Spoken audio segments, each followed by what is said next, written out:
Okay, this is chapter 46 of As Good as Dead. 46. It started with a phone call. Hey Pip, it's Detective Hawkins here. I wonder if you have time to come down to the station today for a little chat. Sure, Pip had told him. What's this about? It's about that podcast trailer you posted a couple of days ago about the Jason Bell case. I just have a few questions for you, that's all. It's a voluntary interview. She pretended to think about it. Okay, I can be there in an hour? The hour was gone, and here she was standing outside the bad place. The grain building of Fairview Police Station, a gun going off in her heart and her hands slick with sweat and Stanley's blood. Pip locked her car and wiped her red hands off on her jeans. She'd called Robbie to tell him where she was going. He hadn't said much other than the word fuck over and over again, but Pip told him it was okay not to panic. This was to be expected. She was indirectly involved in the case either through her interview with Jackie or through her phone call to Max's lawyer that night. That's all this would be about, and Pip knew exactly how to play her part. She was on the outskirts of this murder, that's all, a peripheral player. Hawkins wanted information from her, and she wanted some from him in return. This could be it, the answer to the question she couldn't shake, the lurking undertow to every waking thought. The moment Pip learned whether they'd managed to pull it off or not, whether their time of death trick had worked. If it had, she was free. She'd survived. She was never there, and she hadn't killed Jason Bell. If it hadn't worked, well, not worth thinking about that quite yet. She locked that trailing thought in the dark place at the back of her mind and walked through the sliding automatic doors. Hello, Pip. Eliza, the detention officer, gave her a strained smile from behind the front desk. It's all go here, I'm afraid, she said, her hands fidgeting a pile of papers. Detective Hawkins called me, asked me to come in for a chat, Pip replied, digging her hands into her back pockets so Eliza couldn't see how they shook. Calm down. Need to calm down. She could crumble inside, but she couldn't let it show. Oh, right. Eliza stepped back. I'll just go tell him you're here then. Pip waited. She watched as an officer she knew, Sayora, hurried through reception, stopping only briefly to swap quick hellos and how are yous. Pip wasn't covered in blood this time, not the kind you could see anyway. As Soria walked through the locked door at the back, someone else came through the other way. Detective Hawkins, his limp hair pushed back, his face paler than usual, grayer, as though he'd spent too much time in this building and its color was leaching into him too, claiming him. He can't have slept much since Jason's body was found.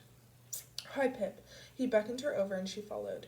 Down that same corridor from the bad place to the worst place, treading in her own out-of-time footsteps again. But this Pip, she was the one in control, not that scared girl who'd just seen death for the first time. And she might be following Hawkins now, into interview room 3, but really he was following her. Please have a seat. Hawkins gestured her into a chair, taking his own. There was an open box on the floor beside him, a pile of files inside, and a tape recorder waiting on the metal table. Pip sat on the edge of her seat and nodded, waiting for him to begin. He didn't, though. He just watched her and the darting of her eyes. So, Pip said, clearing her throat, what did you want to ask me about? Hawkins leaned forward in his chair, reaching for the tape recorder, the bones in his neck clicking. You understand that even though this is voluntary, we just want you to help us with our inquiries. I still need to record our conversation. His eyes searched her face. Yes, she understood that. If they seriously considered she had something to do with it, she would have been arrested and read her Miranda rights. This was standard practice. But there was a strange look in his eyes, like he wanted her to be afraid. She wasn't. She was in charge here. She nodded. Hawkins pressed a button. This is Detective Hawkins interviewing Pippa Fitz-Amobi. The time is 11:31 a.m. on Tuesday, the 25th of August. This is a voluntary interview in relation to our inquiry into the death of Jason Bell, and you can leave at any time. Do you understand? Yes, Pip said, directing her voice toward the recording device.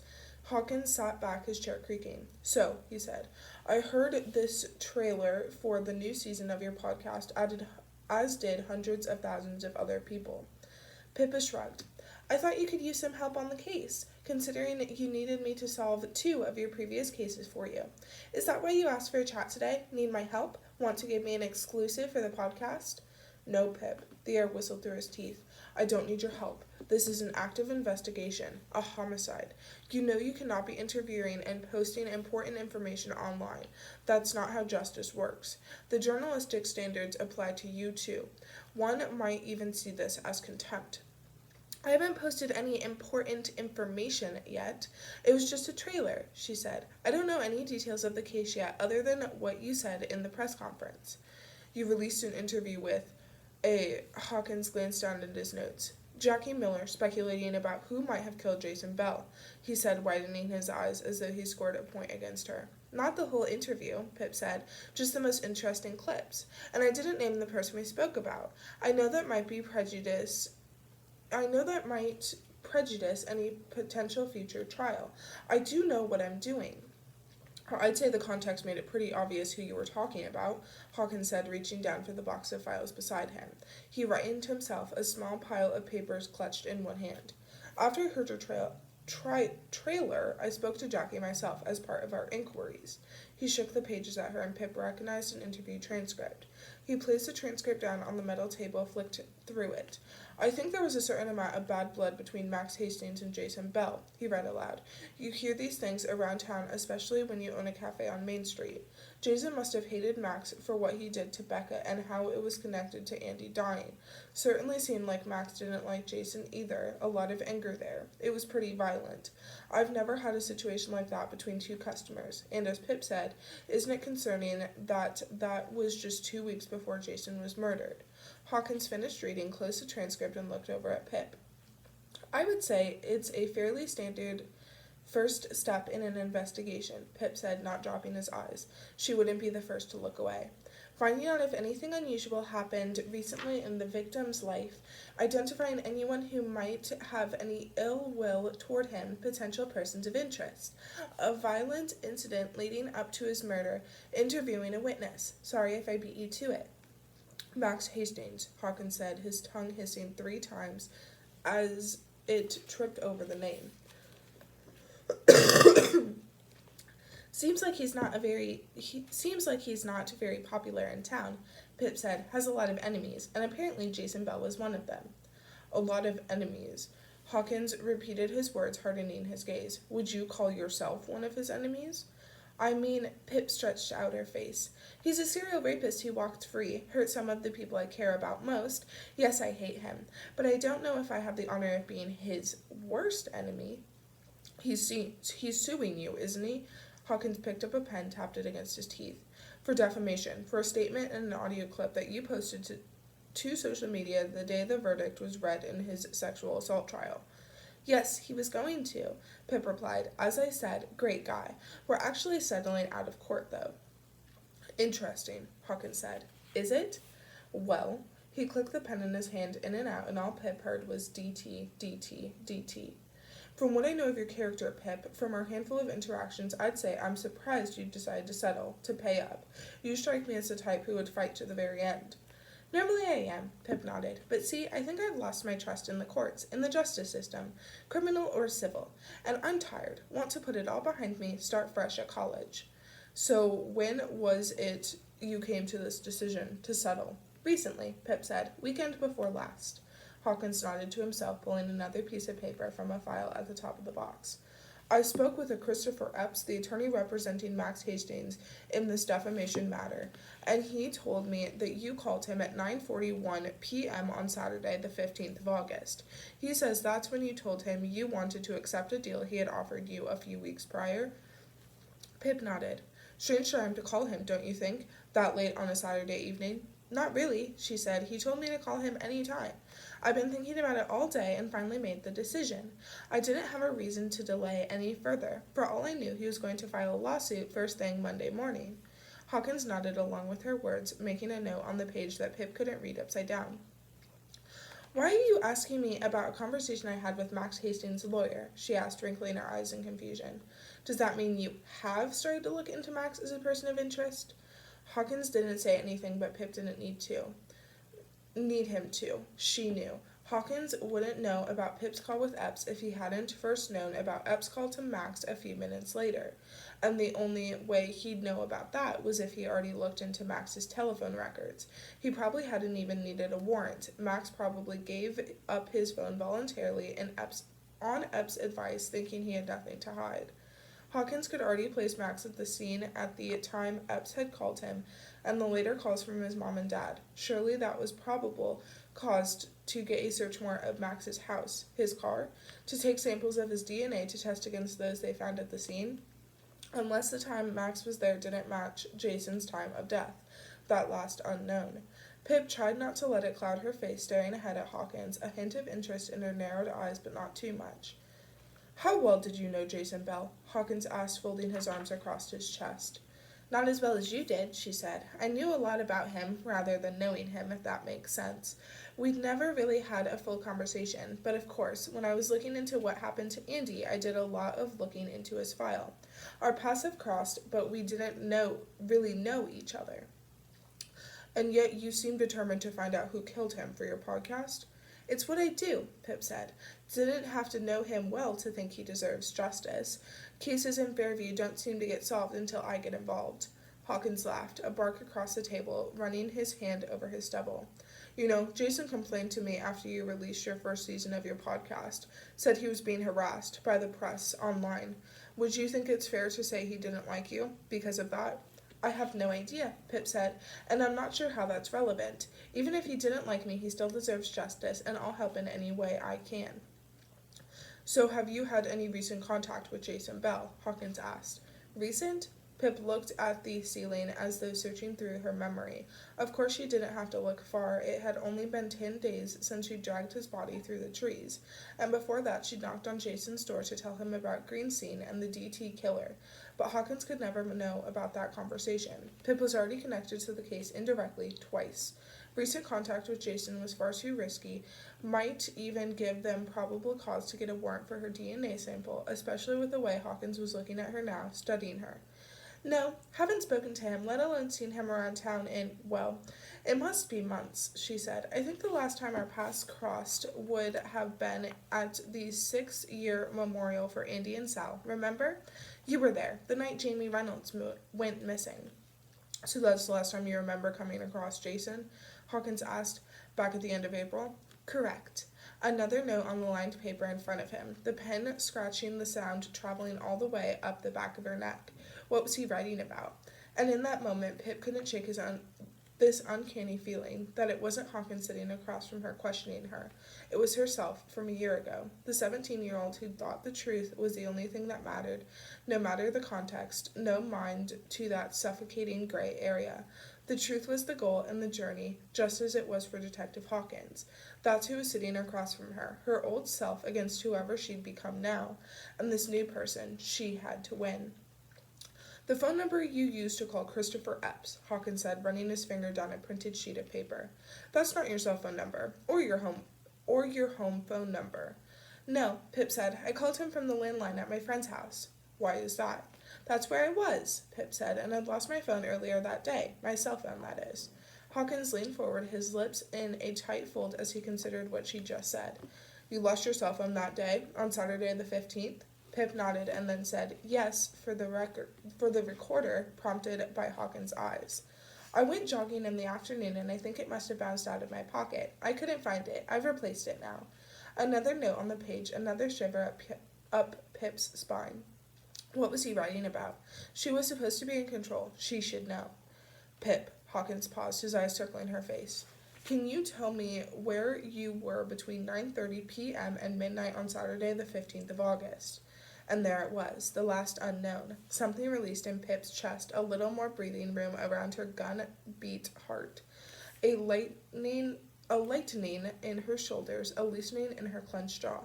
Both blood on her hands that was only sweat. They'd done it. It was over. She kept her face neutral, but there was a fizzing by the sides of her mouth, an invisible smile, and a silent sigh. He was asking her where she had been between 9:30 p.m. and midnight because that was the estimated time of death. They'd done it. They'd pushed it back by more than 3 hours, and she was safe. She'd survived.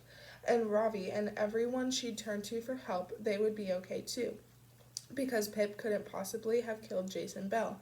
She'd been somewhere else entirely. She couldn't be too eager to tell him or too rehearsed. "That's the night Jason Bell was killed?" she asked, checking. "Yes, it was." Well, I went over to my friend's house." "Which friend?" "Kara Ward and Naomi Ward," Pip said, watching as he took note. "They live on Hillside. That's where I was when I made the phone call to Christopher Epps at— what time did you say?" 9:41 p.m., Hawkins said, the answer ready on the tip of his tongue. "Right, 9:40-ish. And I arrived at their house several minutes before then, so I guess at 9:30 I would have been driving to theirs across town." "Okay," he said, "and how long were you at the Ward's house?" "Not long," Pip said. "No?" He studied her. "No, we were only there for a little while before we decided we were all hungry, so I drove the three of us to get some food."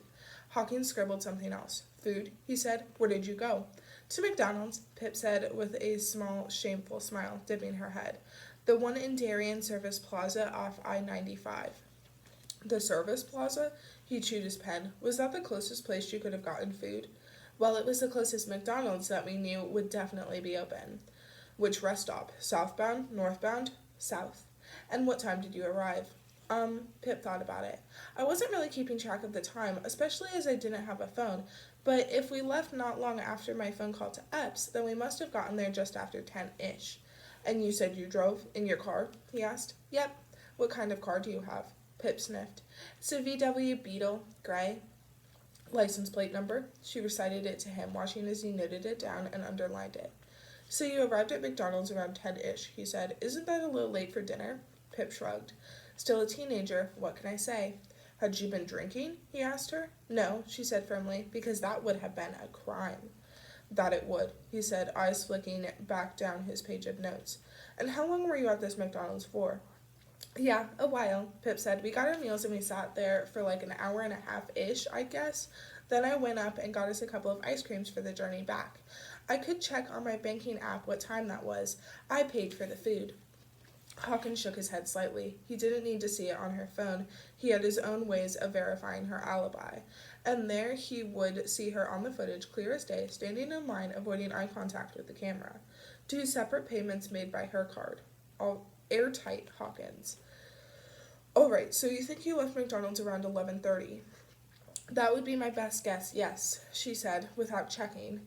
"And where did you go from there?" "Well, home," she said, lowering her eyebrows because the answer was too obvious. "I drove us back to Fairview, dropped the Ward sisters home, and then I drove back to my house." "And what time did you get back to your house?" "Again, I wasn't really keeping an eye on the time, especially because I didn't have my phone," she said. "But when I got in, my mom was still up in bed for me, and it must have been after 12 because she made some comments about it being after midnight. We were getting up early the next morning, see? And then," he glanced up, "and then I went to bed, to sleep." Covered for the entire time of Death Window. Pip could see it playing out in the new lines wrinkling across Hawkins' forehead. Of course, she could be lying. Maybe that's what he was thinking. He'd have to check. But she wasn't lying, not about this part, and all the evidence was there, just waiting for him. Hawkins exhaled, running his eyes down his page again, something troubling him. Pip could see it in his eyes. Interview paused at 11:43. He clicked stop on the machine. "I'm just going to grab a coffee," he said, rising from his chair, gathering up the files. "Would you like one?" No, she didn't. She felt sick on the come down from the adrenaline, her guts finally untwisting. Now she knew she'd survived. She'd won, that Max had killed Jason, and it couldn't possibly have been her. But it hadn't untwisted all the way. It was that look in his eyes she couldn't work out. Hawkins was waiting for an answer. "Yes, please," she said, even though she didn't want to. "Milk, no sugar." An innocent person would take the coffee, someone who had nothing to hide, nothing to worry about. 2 minutes. Hawkins smiled at her, shuffling out the door. It clicked shut behind him, and Pip listened to the muffled clip of his shoes carrying him down the hall. Maybe he was going to get coffee, but he was probably also handing that new information off to another officer, directing them to start looking into her alibi. She exhaled, slumped in her chair. She didn't have to perform just now. No one was watching. Part of her wanted to cup her hands over her face and cry into them. Bawl, scream, laugh. because she was free and it was over. She could lock that terror away and never let it out again. And maybe one day, years from now, she'd even forget about it, or life would have dulled its edges, made her forget the feeling of almost dying. Only a good life would do that, she thought, a normal one. And maybe that's what she'd have. Maybe she'd just earned it back. Pip's phone vibrated in her pocket against her leg. She pulled it out and looked at the screen. A text from Ravi. "How's your day going?" They had to be careful texting each other. That left a permanent record. Most of their texts were in code now, unassuming or simply arranging a time to speak. "How's your day going" really meant what's happening, did it work? Not to any outside eyes, but a secret language they were working out together, like a million small ways they had of saying, "I love you." Pip flicked through the keyboard onto the emojis. She swiped through until she found the thumbs up symbol, and she sent that, just that. Her day was going well, thanks, was what it could mean. But really, it was, "We did it, we're in the clear." Ravi would understand that. He'd be blinking at his screen right now and then letting out a long breath. The relief, a physical sensation unraveling inside him, changing the way he sat in his chair, the shape of his bones, the feel of his skin. They were safe, they were free, they were never there. Pip slipped her phone away as the door into the interview room clattered open. Hawkins walking in back first to push the door, his hands filled with 2 cups. "Here," he passed one over to her. "Thank you," she said, cupping it between her hands, forcing down a small sip. Too bitter, too hot, but she smiled at him in thanks anyway. Hawkins didn't take a sip. He put his cup down on the table and pushed it away from him, reached out and pressed a button on the tape recorder. Interview commenced at, he pulled up his sleeve to glance at his watch, 11:48. He watched Pip for a second and she watched him. What more did he have to ask her? She'd explained her call to Epps and she'd given him her alibi. What else could he need to know from her? Pip couldn't think. Had she missed something? No, everything had gone to plan. She couldn't have missed something. Don't panic, just sip, listen, and react. But first she had to wipe her hands because Stanley's blood was back. "So," Hawkins said, suddenly tapping one hand against the table, "this podcast, this investigation, you're planning to carry on with it?" "Kind of see it as my duty," Pip said, "and like you said, once I've started something, I like to see it through to the end, stubborn like that." "You know you cannot publicly post anything that would hamper our investigation," he said. "Yes, I do know that, and I won't. I don't know anything. Vague theories and background are all I've got at the moment. I recently learned a lesson about online defamation, so I won't post anything without allegedly or according to a source. And if I do find anything concrete, I'd come to you first anyway." "Oh," Hawkins said. "Well, I appreciate that. So, with this podcast, how do you record your interviews?" Why did he need to know that? Or was this just the idle chit-chat while he waited for something? What, for a colleague to look into her alibi? Surely that would take hours. "Just this audio software," Pip said. "Or if it's a phone call, I have an app that can do it." "And do you use microphones, say, if you were recording someone face-to-face?" "Yes," Pip nodded. "Microphones that plug in by USB to my laptop." "Oh, that's very clever," he said. Pip nodded. "Bit more compact than this guy," she said, gesturing her head toward the tape recorder. "Yes," Hawkins laughed. "Quite. And do you have to wear headphones when you're interviewing someone? Listen through those while you record?" "Yes." "Well," Pip said, "yes. I put on my headphones at the start to check the levels, see whether they are too close to the microphone or there's background noise. But I don't usually wear them throughout an interview." "Oh, I see," he said. "And do they need to be specialist headphones for that purpose?